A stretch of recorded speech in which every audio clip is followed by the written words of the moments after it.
Welcome back. We are moving beautifully on with our day, people-centric HR, all the ins and outs, all ideas, debate, discussion, all around people-centric HR. And as you've heard already this morning, some great insights to kick off the morning. And we're going to do exactly the same right now. So as you know, employer branding, one of the most important elements of HR, aspects of HR, but you'll agree as well, one of the most complex as well, really to unpack and to make sense of. So what we're going to do now, 3 employer branding experts right now are going to come to the screen to really elaborate on employer branding, unpacking those strategies and also approaches as well. So like to warmly welcome to this virtual stage of ours right now, employer branding advisor from Infostud, Isadora Maksimovic. Isadora, I can see you. I think I can hear you. Hi, Say something. Peter. Say something. I can hear you. I can Perfect. see you. Looking great. Lovely background wherever you are. Is that home? Is that your home? No, this is our office, one of the conference. It's a lovely office, which I would love to have as my home. But anyway, here's the thing. I will leave it up to you now to introduce your panelists. And remember, at the end, hopefully we'll get some questions from our audience members, from our viewers who'd like to maybe ask you some questions exactly all about what you're going to share. I'll be back a bit later on. But in the meantime, it's over to you, Isadora. Thank you, Peter. All right, well, hi everyone. Welcome to our little session. We have a very important topic to go over today. So I would like to ask Tina and Jelena to join, and I'll make a quick introduction. So my name is. Oh, are you here? Oh, hey girls. Hi. Hi. Before we go on and move on with our topic, I'll make just a quick introduction so people who might not know you, which would be very surprising, can get the opportunity to hear a bit about you. Okay, so just in the beginning, I would like to make a quick introduction of myself. My name is Isidora, and I welcome you here, as Peter said, on behalf of Infostud. Currently, my job is to develop employer branding services, help companies to overcome challenges regarding candidate attraction, employee retention, and build positive perception about their employer attractiveness. And in doing so, I love to combine different ways, and I like the best part of my job is to come up with something new. About Infostud, as you know, being the leading job board in Serbia, we communicate daily with thousands of companies and thousands of candidates and can feel obstacles and challenges that you guys have to face and overcome. So we tend to make that easier on you. And this is why we love to support events like this, like HR Week. So hopefully today we will get to share just a bit about the best practices that we face on a daily basis. All right, on to our lovely guests today. So first we have Tina Milicic. Tina, welcome, and thank you for being here today. Tina started as a communications trainee and joined Atlantic Grupa in 2014 with the aim of challenging classic corporate communication models. Employer branding offered the ideal playground to foster her creativity, curiosity, and wide range of interests. And she soon joined on projects that developed this branch of expertise in Atlantic Grupa. But in parallel to that, Tina developed professionally, working in Zagreb, Belgrade, and Ljubljana. And today she holds the position of Senior Employer Branding and Culture Specialist. In this position, Tina liaisons with human resources, corporate communications, and marketing in managing all employer branding and culture activities on a group level. Sounds challenging. Tina, is there anything you'd like to add to this? It's fun for me. I guess it's true. It was an ideal playground for me. So it can be challenging, but mostly it's fun. All right. We'll hear more about your task and your job at Atlantic Grupa throughout our conversation today. And of course, we have Yelena Vasilev Novcic, also known as Vasi. She just celebrated 10 years of work as marked on her booklet. When you consider all the actions she participated in voluntarily and as a part of different teams, the actual scope of this experience is even more than that. And no matter who the target audience is, starting from her colleagues, users, potential clients, employees, no matter how high the goal is set, communications are the magic tool to reach it. Yelena may not know the answer to all the questions, but she's happy as long as she's curious to find them out. Belgrade Philharmonic Orchestra, Erste Banka, and Musiciala Festival were on the road that led to Levi 9 IT Services today, where she is in the role of employer branding manager. And of course, something that we also have to and love to mention is that she has master's degree in marketing engineering, obtained at the Faculty of Organizational Sciences. And she was awarded Young Communicator of the Year 2016 in Brussels and selected as a Serbian representative for the Digital Communication Network Exchange Program powered by World Learning and the US Department of State. So Yelena, thank you for being here. Welcome. Is there anything to add to this? This is amazing portfolio that you've got there. Yeah, thank you for your great introduction. I'm really happy to be today here with you, ladies. All right. Well, just a bit about our topic today and why we have these amazing ladies. Employer branding is wide topic and covers human resources, communications, marketing. And today we want to tell the story of employer branding managers, what it takes to create a good EB strategy, EB campaigns, and what happens if or when things don't go as planned. Also, what it takes to be a good employer branding manager and why this job isn't for everyone. So who's better to talk about this than our ladies today? Okay, so let's start with the first question that a lot of people think it's easy to answer to, but I'm sure the answers are different. So when people in your position are planning a quarter or a year or whatever your planning is based on, what are you expected to bring to the companies you work for? Yelena, we can go with you. Yeah, well, I would say more, and more.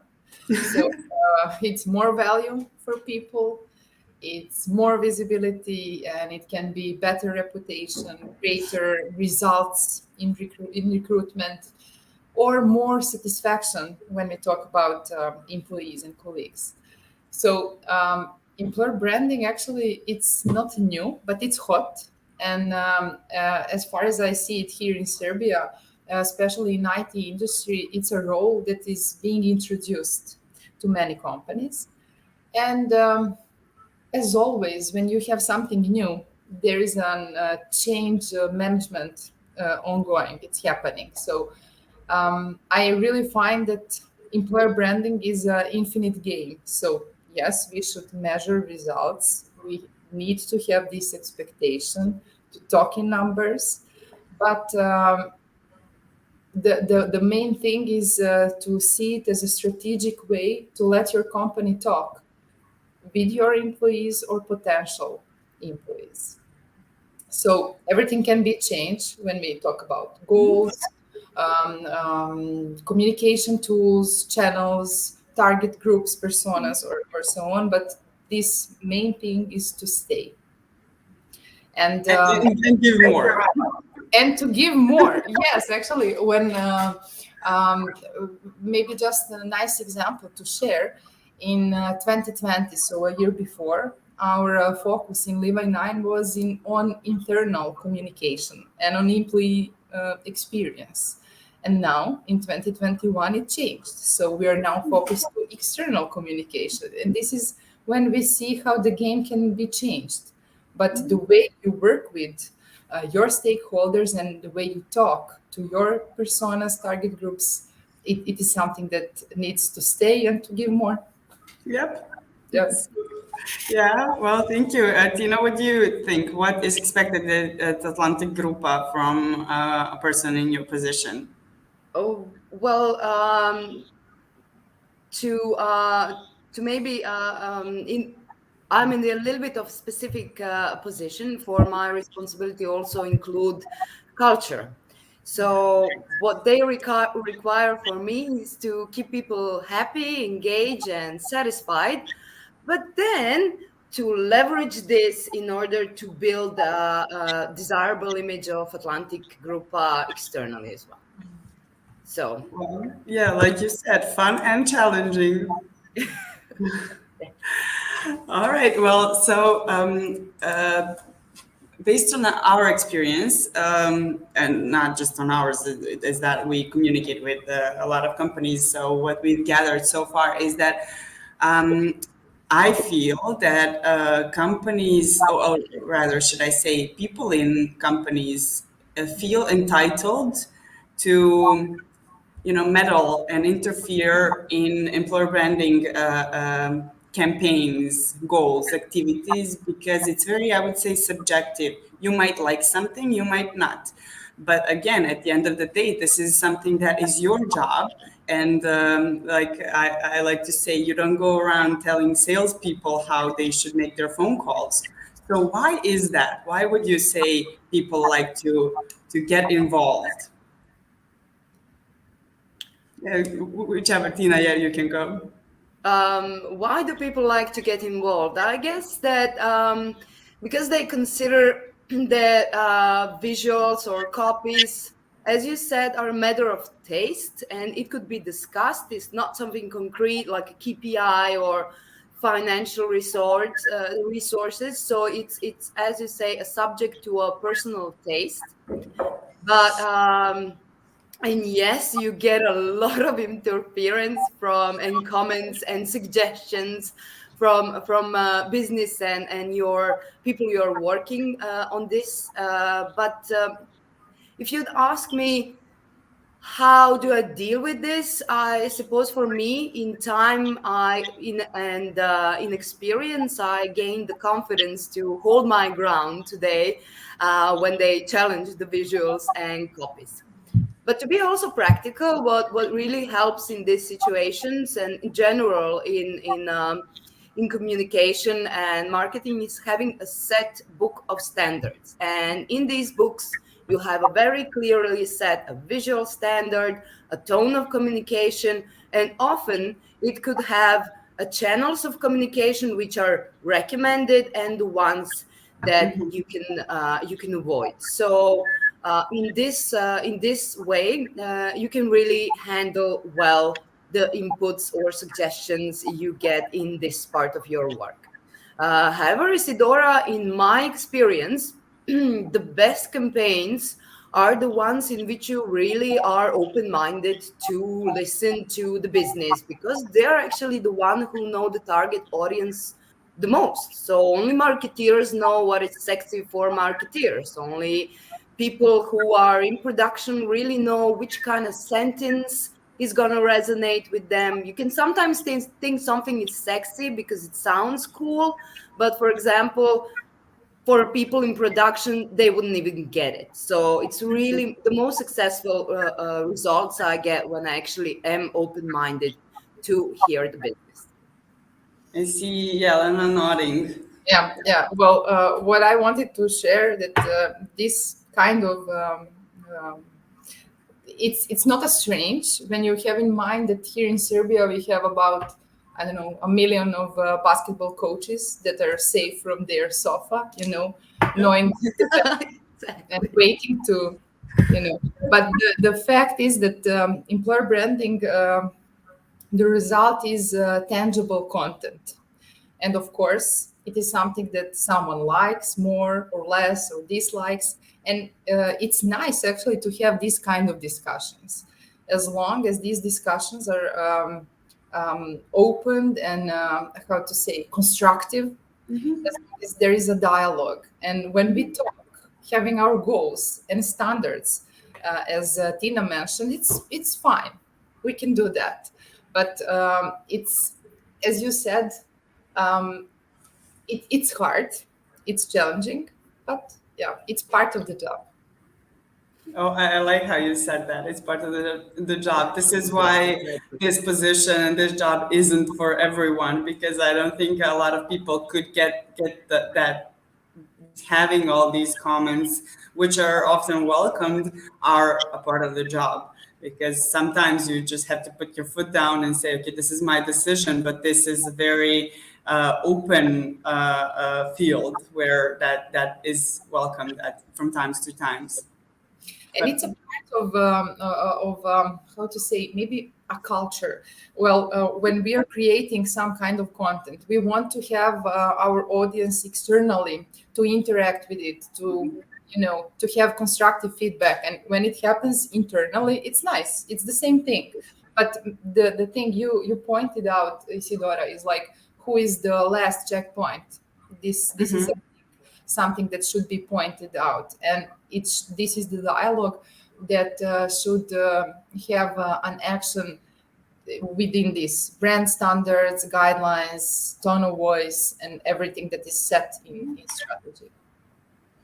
It's funny hearing you two talking about the same thing, and this is one of the reasons why I wanted to have both of you, is because you both have so many years of experience in this, but at the moment you're coming from totally different industries, but at the end of the day having same issues, same problems, internally and externally. It's just, yeah. Do you have any comments on that? Is it different or is it the same? And what would you think is the main difference and something that you have in common, being from different industries? Well, you well pointed. We have a lot of in common. I think that the difference is in target audiences with which we are dealing mostly, and of course in things that represent what are the values of your company, who's your company, and who's your target audience. So what kind of offer are you building? Offer that Yelena builds is aimed at programmers and professionals and experts. Offer that I am building is for blue collar people, so there's a difference definitely. And the target audiences, so the packages we are forming internally, value proposition that we are giving as employer, and our target audiences. But obviously mechanism and principles are very similar. And the tools that you both use at the end of the day. I mean, EVP is a very, very successful tool. You just have to manage it around your target audience. True. So the mechanism would be the same, and the content, the target groups, it's the thing that makes a difference. But as both of you actually stated, these kind of challenges and situation we are now trying to talk about from the backstage point of view, it's shared ground. Yeah. Well, you both kind of led me into this other part that I wanted to talk about. So obviously we want to talk about what happens on screen and when the campaign has started versus what goes on behind the scenes. So so you've set everything up. Everything's planned. You've done your research. Everything is just in your mind, perfect. And then what can go wrong once the campaign has started? Where to Maybe okay, I have some fresh experiences of things that might go wrong. As I said, I'm dealing with the blue collar population and workers, so you can imagine 2/3 of people that are my target audience and that I'm hiring as an employer are the blue collars. And this is kind of the type of people which are very active on social medias and especially prone to seldom give a compliment and often notice the bad things. I think it's also a nature of people. I think it's also part of our nature as a people, not only as this target audience. So I can have a lot of challenges on social media. I recently have had such situation, and these are kind of very high pressure situation in which it's easy to go into the panic mode and maybe make a wrong move, harsh move, sudden move, which could be wrong. But how to deal with this no matter what happens, and I think this comes with the experience. You're less prone to panicking, and you're better at managing situation that happens that can go wrong. But whatever the situation, whatever might go wrong, what you gotta do is first you gotta own it, then you gotta kind of embrace it in order to listen what happened there. And from this you kind of gotta face it, find a solution for it. So okay, these guys went wrong, these people are partially right, not right, right. So how are we gonna face this? So you don't hide behind and pretend that didn't happen. That's the worst thing you can do, to ignore this happening, these bad things So happening. what did you do when you had this situation? Infostud was a part of this, and Mhm. we were there with you. So how did you handle this specifically? Well, my first, well, I wouldn't call it an instinct, because I had similar situation in much smaller scope, much smaller scope. And what I learned from that experience made me do the following. Number one, I made a report of a situation. So what happened, when it happened, who happened, and what happened. And then I went to the stakeholders and I presented the issue at hand. So, guys, this happened, this is the situation. And also, you will add to the report, these are my recommendations. And then you can also discuss. Often you will have to ask the business, because the problem comes from it in. And so you ask the business, what do you think caused this situation? Can we do something to manage this? So my best approach is to first make a report. So analyze the situation as fast as you can, share this with the stakeholders, and then handle the situation. So in this particular case, we really decided to be open, because we were aware when we were going into this campaign that we are dealing with very hard situation, where internal situation it's not the best. We are starting a transformation, but this kind of transformation takes time to change the culture, to raise the paycheck, and add new benefits. This takes time. It cannot happen overnight, and often you will need exactly people in order to help you change this. So in this specific situation, we were aware that the internally things are not the best, and so we kind of were open to share this, but we also knew that the negativity we received in some moments were not necessarily as realistic. So it's not that bad. You kind of overdid it, guys, with these negative comments. So for us it was beneficial to be open, to invite people to have a coffee with us, to talk to us, to openly ask us question, and for us to answer, because for us it was actually an opportunity to present that it's not as bad, it's not great, but it's not as bad. So we were just open. We invited these people, and come on, let's talk about it. Let's have dialogue. We will tell you how it really looks, and then we can together work toward building something better.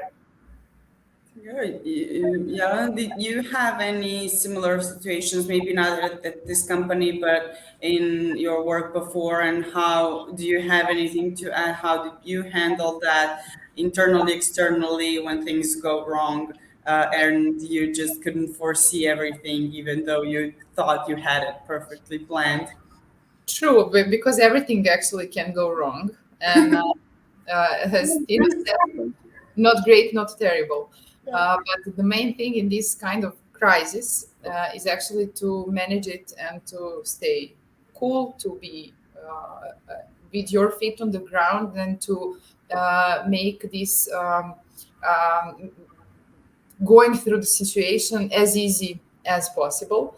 What is always nice is to have a group of the team you're working with, so you can exchange your ideas. And sometimes it's really small, something like, what should we say? What kind of comment should we add to this social media post? And I know that it sounds like we are talking about 2 to 3 words that will be posted on social media, but at the end, these 2 or 3 words are something that count and that True. can go bigger and bigger, and that can start another storm. So it's always each letter counts, each reaction, and no reaction is a reaction. So yeah, this is from my point of view.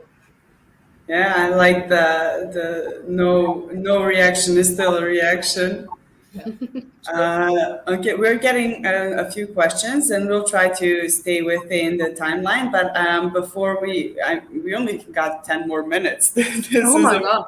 I can't believe You were right when you said we could talk about this for hours, I think. hours. Okay, we can think of this as just a warm up. So we'll do it again, and yeah, we have to.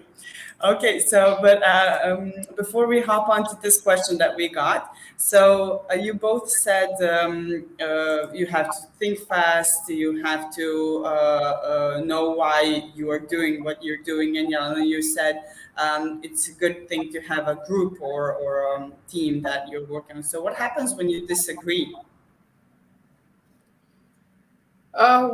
It's the same as we talk on this commenting on employer branding content, copy, images, and stuff like that. It's no there is no problem if we disagree, as long as we have this constructive dialogue. And when we talk, exchanging arguments and seeing the bigger picture, if we go there, it can lead us there. If we take the path number 2, the reaction will be like that. So at the end, the decision is joint, and it's not only employer branding thing. It's natural to have all these stakeholders in line, and this is why I always say that I really like this description.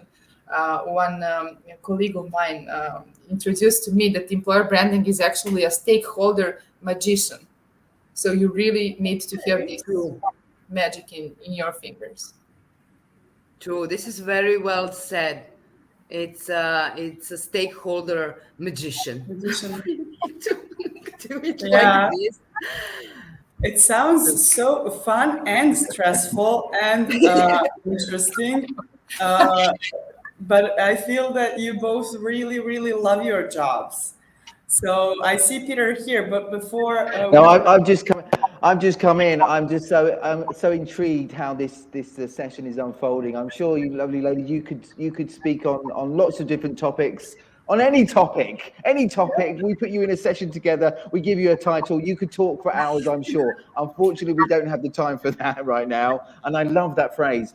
Everybody's a stakeholder's magician. Beautiful. We've got a couple of questions. Pop those in right now. Do you have risk management strategies in place in case there's an adverse effect on your employer brand image due to any cause? So risk management strategies, Yelena, Tina. Do I have a written strategy? No, but I know what 5 moves to make in order to handle situation, but from experience. Okay, proudly said, Tina. Well, I need to be honest and say no in a written document. But then again, I have a step of action that needs to be followed in this kind of situation. Thank you. Peter, before we wrap up, I would like to wrap up with this additional question, the last one on my side for Tina and Yelena. So, hearing just a bit about your jobs today and your positions, of course, we will talk more about it. So, what would you, in your opinion, say, what does make a good employer branding manager? $1 million question. So for Is me, it, is it this is something that partly you a romantic question, so I will answer it romantically. For me, I think you need to believe in the company you are presenting. Your values should resonate with the company's values in order for you to have the passion to drive and to then authentically and genuinely present your company. You got I wouldn't, I don't know how you can be a good employer manager. It's for you, it's like another job, you know. So I think it's something like that. It's not a kind of job that you can do like that, because it can be seen in everything you You do do. if you don't believe and if you're not a good match. And I would add to what Tina said is that good employer branding manager should have a strategic mind and quick fingers to act quickly and Ah, do things. True. that sounds like perfect combination. Yep. Well, you said the idea also. Well, yeah, yeah. Is it something that people can learn to be employer branding managers, or is it pure talent? Or I think that everything can be learned. So I would say yes. You learn from your experience, but when you find this match within values with your company, then it's something that make difference. yeah, I Tina? only can agree with Yelena, not to repeat what she said. Exactly.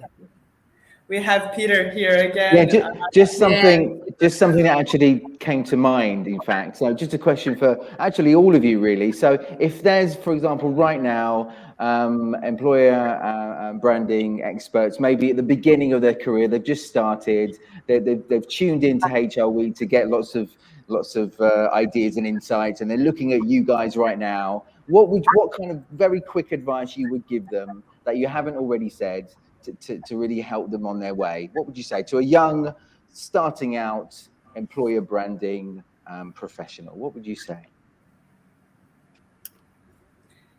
Here Uh, I have one. yeah. um, you first and foremost, you need to gain the skill to be able to liaison with different departments, because everything we do in employer branding involves a wide range of different departments, different expert, and even external partners. So learn how to make these connections, how to liaison with these departments. That's gonna help you mostly. So employer branding expert or manager cannot work alone. In everything I do, I have this and this and this and this and need to bring it together. So focus, work on these skills. Yeah, And Lana, you? I would say empower yourself with learnings, with hands-on experience. So as long as you're having this experience and going with the flow by reading books, case studies, by attending sessions like this, you will be following and learning. I Learning would never. maybe just add that a person needs to be all in, because I feel it's more of a vision, a mission, a call rather than a job. So once you're dedicated, you should go all into this, because, like you both said, you have to feel this connection and you have to gain experience, and you can't do that if your brain is half present. So yeah, maybe that. Okay, before Peter closes this, I would like to thank you, Tina and Yelena. And I hear that we have additional questions, but Lala, please reach out to us via LinkedIn or via our emails. Ladies, thank you so much for being here today with us. And hopefully, I'm surely we'll talk more about this because we only just started. Thank you. Wonderful. So great to hear you all on this session. And again, anybody who's listening to this, wherever you are, whoever you are, wherever you are in terms of your career, I'm sure it's been helpful. So, and I'm sure if you'd like to reach out to either Tina, Yelena, or Isadora, you can do that, and I'm sure they'll be happy to continue the conversation as well. So all that leaves me now to say is thank you so much, Yelena, Tina, and Isadora, for your expertise and naturally for your time today. And hopefully we'll see you again. Thank you so much. Surely. Thank you. Bye-bye. Wonderful. Wasn't that a lovely session, an intriguing session all about the ins and outs, unpacking employer branding. Right.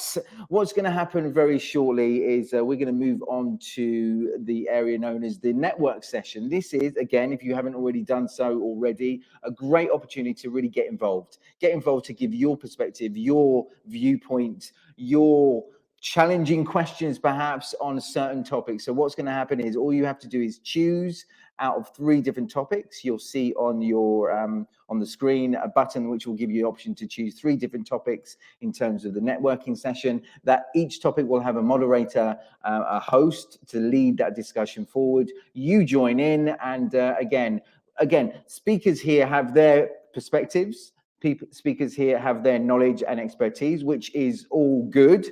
Naturally, some people will disagree or have their own perspectives on things. And these networking sessions are really an opportunity to share that and also hear from others as well. And remember, after that, you can have a lovely stroll at your own pace through the HR Expo, a chance to really get to know the vendors, get to know these organizations that are actually on offer. What they want as well, they want conversations. They want conversations with you. They want to share a little bit about what they're doing and see if it's a real match with you in terms of their services as well. So reach out to them, book a meeting, and see how you can potentially collaborate in the future. Again, just one other thing as well. In the chat, I've seen somebody wrote a question about the moderator, about me. They asked, where are you from? Somebody wants to know where I'm from. So I'm from London. I'm British. I maybe don't look potentially typically British. My mother was from Malta. I also have French blood in me as well. I live in Croatia. I live in Split, lived in Croatia for 20 years now. My daughters are Croatian, and that I'm wearing a red tie. Hopefully all that information is enough for you. But again, remember, a little bit later on throughout the week, we have different days, different themes. On our last day, for those of you that are interested, on our last day, which is the C-level day, I'll actually be sharing a session all about virtual speaking, presence, and storytelling, taken from my virtual speaking and presence storytelling training. I'll be sharing some insights, some ideas to really get good at making this connection here in a virtual setting, ideas, a set of behaviors that can help you, your teams, and help you really get closer to the outcomes you want. So that's a little bit later on in the week at 4 o'clock. If you're interested, join me then. I'll be happy to see you. Well, not see you, but I'm happy to have you there with me. So in the meantime, choose exactly which networking session you want to be at. I'll join you back here at 12. Let me just check. Absolutely. Back here at 12 o'clock for more HR Week 2021.